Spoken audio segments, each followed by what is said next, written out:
We tend to think of microorganisms and bacteria as something bad, but the majority of microorganisms are actually harmless, and in the case of the gut, they're often beneficial. So we have a symbiotic relationship with our gut microbiota. So that's the community of the trillions of microorganisms that colonize our gut.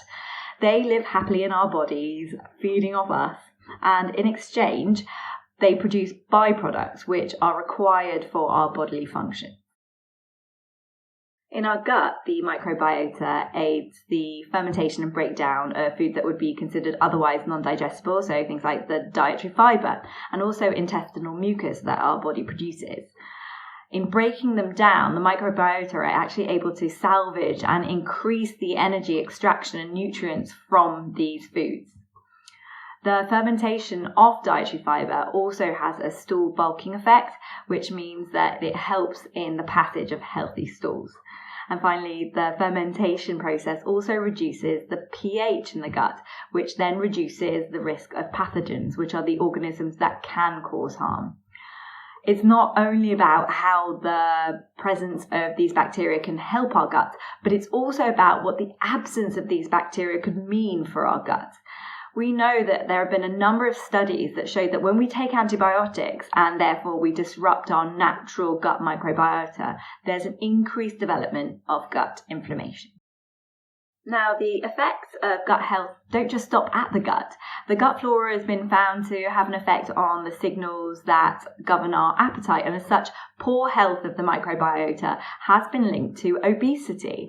The mechanisms by which this works aren't fully understood, but it's thought to be related to the microorganism's role in the absorption of food and in inflammation, which are both processes integral to the development of obesity and diabetes.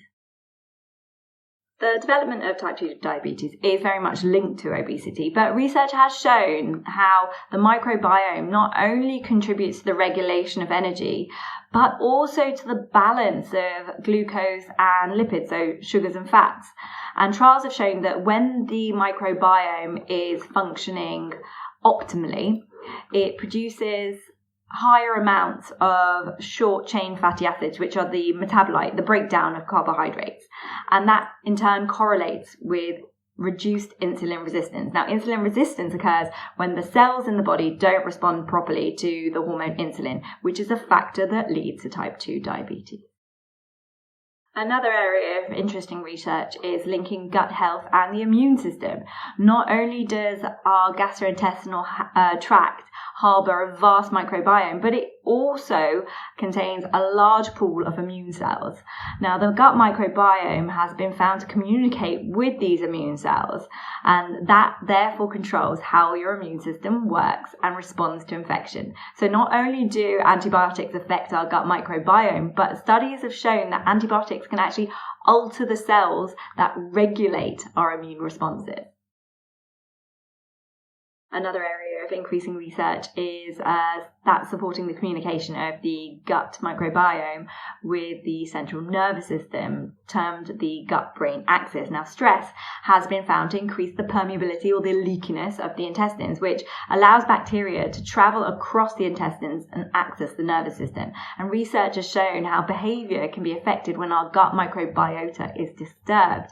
And increasing inflammation in the gut correlates to increasing anxiety and depression symptoms. And interestingly, on treating with probiotics, there have been studies to show that there are some improvements in these symptoms. This is an ever-expanding area, and there are a number of other systems that the gut microbiome has been linked to, including skin, allergies, Parkinson's, arthritis. And I think this just simply acts as a reminder for us to treat our gut well, ensuring that we have a well-rounded and healthy diet, adding in plenty of whole grains and pre- and probiotics.